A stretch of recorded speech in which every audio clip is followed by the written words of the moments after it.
హైదరాబాద్ ఇంకా సికింద్రాబాద్ ఈ జంట నగరాల్లో పెరిగిపోతున్న ఫర్టిలిటీ దంతా అసలేం జరుగుతుంది దాని గురించి ఈ వీడియోలో మాట్లాడుకుందాం. ఈ వీడియోని పూర్తిగా చూడండి, అప్పుడే మీకు అర్థమవుతుంది. మా ఛానల్లో వచ్చే అప్డేట్స్ మిస్ కాకుండా ఉండాలంటే వెంటనే మా ఛానల్ని సబ్స్క్రైబ్ చేసుకోండి.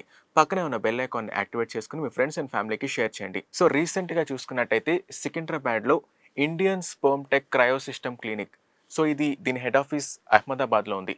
సో ఇక్కడ ఏంటంటే ఎవరైతే పెళ్ళైన తర్వాత కూడా పిల్లలు పుట్టని వాళ్ళు ఎవరైతే ఉంటారో సో వాళ్ళకి అంటే ఇన్విట్రో ఫెర్టిలైజేషన్ ఇవన్నీ మీరు వినే ఉంటారు కదా, సరోగసి.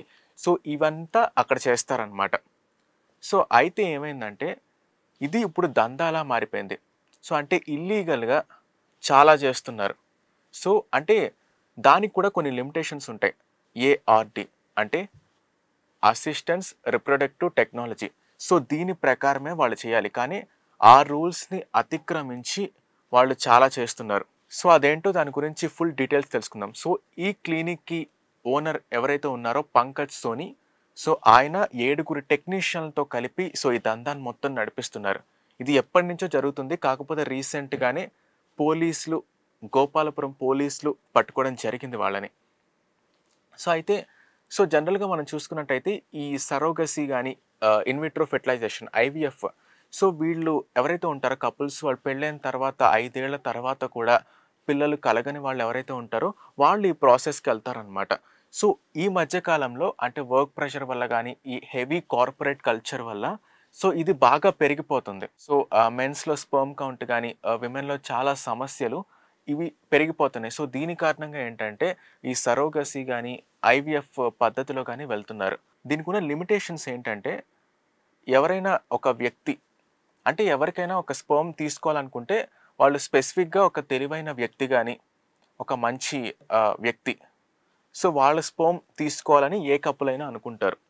ఈవెన్ మనం చూసుకుంటే పెద్ద పెద్ద సిటీస్ ముంబై కానీ ఢిల్లీ కానీ అలాంటి చోట్లయితే ఈవెన్ సెలబ్రిటీస్ల స్పర్మ్స్ కూడా తీసుకునే వాళ్ళు ఉన్నారు.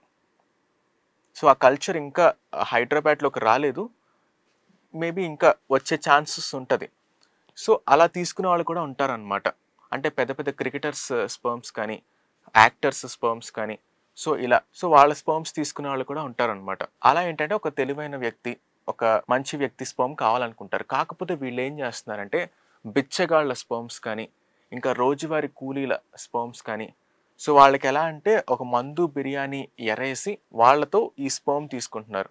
సో ఇంకా కొంచెం ఎక్కువ మాట్లాడితే ఒక 500 కానీ 1000 కానీ చేతిలో పెట్టేసి పంపించేస్తున్నారు. సో వీళ్ళు మెయిన్గా టార్గెట్ చేసేది ఎవరినంటే ఒకటి బెగ్గర్స్ని, ఇంకొకళ్ళని రోజువారీ కూలీల్ని. సో చిన్న చిన్న తక్కువ జీతం వచ్చి రోజువారీ కూలీలు ఎవరైతే ఉంటారో సో వాళ్ళని. ఇంకొంతమందిని ఏంటంటే ఎవరైతే డబ్బు ప్రాబ్లమ్స్ ఉండే యంగ్స్టర్స్ ఎవరైతే ఉంటారో కొంచెం చదువుకున్న వాళ్ళు ఎవరైతే ఉంటారో వాళ్ళని కూడా టార్గెట్ చేస్తారు. ఎందుకంటే డబ్బాస్ చూపించి వీళ్ళు ఎంతో చేస్తారు. అంటే వాళ్ళకి డబ్బాస్ చూపించి ఇంకా సో ఒక సిటీ దాటి వచ్చిన యంగ్స్టర్స్ వాళ్ళు ఎలా ఉంటుంది అంటే వాళ్ళకి డబ్బులు చాలా తక్కువగా ఉంటాయి, ఒక్కోసారి తినడానికి తిండి కూడా ఉండదు.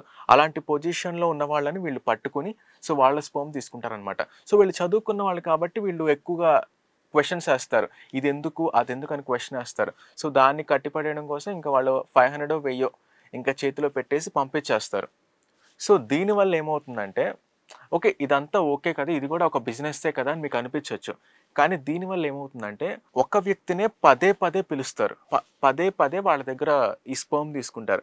దానివల్ల ఏమైందంటే ఇప్పుడు న్యాచురల్గా బ్రదర్ అండ్ సిస్టర్ అయ్యే వాళ్ళు ఒకవేళ పెళ్లి చేసుకుంటే మేనరికాల కన్నా ఎక్కువ ప్రాబ్లమ్స్ వస్తాయి. దీనికి మేనరికాలే పెద్ద డేంజర్. అంటే ఇంకా కొంతమంది ఫ్యామిలీస్ ఇంకా గుడ్డి నమ్మకంతో ఇంకా మేనరికాలు చేసుకుంటున్నారు. కానీ సో అదే డేంజర్. అంటే ఒక బ్రదర్ అండ్ సిస్టర్ న్యాచురల్గా అయ్యేవాళ్ళు వాళ్ళు పెళ్లి చేసుకుంటే ఇంకా ఇంటర్నల్గా చాలా ప్రాబ్లమ్స్ వస్తాయి. అంటే మొత్తం ఒకటే జీన్స్ పూల్లో ఉండేవాళ్ళు పెళ్లి చేసుకుంటే సో చాలా ప్రాబ్లమ్స్ వస్తాయి ఇంటర్నల్గా. సో అందుకని ఇది ఇలా చేయకూడదు అనమాట. యాక్చువల్లీ ఈఆర్టీ ప్రకారం ఏంటంటే కొన్ని లిమిటేషన్స్, అంటే ఒక వ్యక్తి దగ్గర 25 టైమ్స్ మాత్రమే తీసుకోవాలి స్పర్మ్స్ కానీ ఎగ్స్ కానీ తీసుకోవాలి. అది కూడా 21 నుంచి 55 ఏజ్ గ్రూప్ ఉన్న వాళ్ళ దగ్గరే తీసుకోవాలి. కానీ వీళ్ళు ఏం చేస్తున్నారంటే సో ఎవరి దగ్గరైనా తీసేసుకుంటున్నారు. ఇంకొకటి ఏంటంటే ఇప్పుడు అమ్మాయిలది ఈ అండం ఈ ఎగ్స్ ప్రాసెస్ చాలా టఫ్ కాబట్టి వాళ్ళకి ఒకేసారి 20,000 నుంచి 25,000 వరకు పే చేసి సో ఇంకా అలా వదిలించేసుకుంటున్నారు. సో ఈ ముఠాని రీసెంట్‌గా పోలీసులు పట్టుకున్నారు. సో దీనివల్ల చాలా డేంజర్ ఉంటది. సో దీని మీద ఒక సినిమాలు కూడా వచ్చాయి. సో హిందీలో 'విక్కీ డోనర్' ఆయుష్మాన్ ఖురానా నటించిన ఈ 'విక్కీ డోనర్' సినిమాలో సో ఆ మూవీలో క్యారెక్టర్ ఏంటంటే అతను స్పెర్మ్స్ డొనేట్ చేసి డబ్బులు సంపాదించుకుంటూ ఉంటాడు. ఇది ఎప్పుడో ఒక డికేడ్ బ్యాకే వచ్చింది. సో వాళ్ళు కొంచెం ఫార్వర్డ్‌గా ఆలోచిస్తారు కాబట్టి ఇది ఒక డికేడ్ బ్యాకే ఈ సినిమా వచ్చింది. సో తర్వాత ఇలాంటి బిజినెస్ లాంటి సినిమాలు ఎంత ప్రభావం చూపిస్తాయో దీన్ని బట్టి మనకు అర్థమవుతుంది. సో దీన్నే బిజినెస్‌గా చేసుకొని అహ్మదాబాద్‌లో సో తర్వాత ఇది మెయిన్‌గా అంటే కొంచెం మెట్రో సిటీస్‌లో, మెగా సిటీస్‌లో సో దీన్ని ఇంప్లిమెంట్ చేస్తున్నారనమాట. అంటే ఎక్కువగా రద్దీగా ఉండే ఏరియాస్ అంటే ఫాస్ట్ ఫార్వర్డింగ్ సిటీస్ ఏవైతే ఉంటాయో హైదరాబాద్ గానీ, బెంగుళూరు గానీ, మెగా సిటీ ముంబై గానీ ఇలాంటి చోట్ల వీళ్ళు దీన్ని ఇంప్లిమెంట్ చేస్తున్నారు. సో అప్పుడేంటంటే డబ్బు అవసరం ఉన్నోళ్ళు, ఇంకా బెగ్గర్స్ ఎవరైతే ఉంటారో సో వీళ్ళనే టార్గెట్ చేసుకొని అప్పుడు అలా ఆ స్పెర్మ్స్ తీసుకుంటున్నారు. యాక్చువల్లీ ఇప్పుడు దీని తర్వాత చాలామంది ఈ ఎక్స్‌పర్ట్స్ ఏం చెప్తున్నారంటే ఫెర్టిలిటీ ఎక్స్‌పర్ట్స్ సో ఎవరి దగ్గరైతే అంటే ఎవరైనా ఇలా మాకు ఐవీఎఫ్ గానీ, ఇలా సరోగసీ కావాలనొస్తే సో వాళ్ళని కంప్లీట్‌గా స్టడీ చేసిన తర్వాతే ఇది తీసుకోవాలి అని సో వాళ్ళు ఒక స్టేట్మెంట్ అయితే పాస్ చేస్తున్నారు.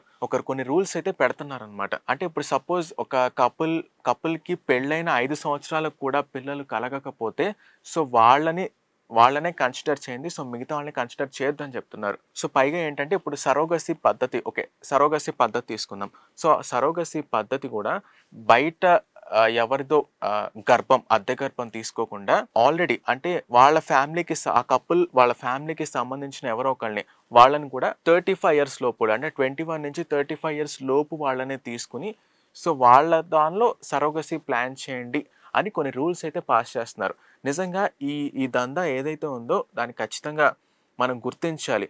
ఎందుకంటే ఇది ఒక జనరేషన్ ఇది మనం అంత తక్కువగా తీసుకోకూడదు. చాలా సీరియస్‌గా తీసుకోవాలి ఈ కేస్‌ని. ఎందుకంటే ఒక జనరేషన్ పాడైపోతుంది. సో దీనివల్ల. సో కాబట్టి పోలీసులు సో ఈ ముఠాని అంటే చాలా వరకు కట్టడి చేస్తారని అనుకుంటున్నాను. ఎందుకంటే దీన్ని గనక మనం వదిలేస్తే ఒక జనరేషనే స్పాయిల్ అయిపోద్ది మనం చూసుకుంటే. సో అది కూడా ఏంటంటే మనం చాలా లిమిటేషన్స్ అన్నమాట. సో పర్ఫెక్ట్‌లీ హెల్తీగా ఉండే వాళ్ళ స్పెర్మ్ లేదా వాళ్ళ ఎగ్స్ మాత్రమే తీసుకోవాలి.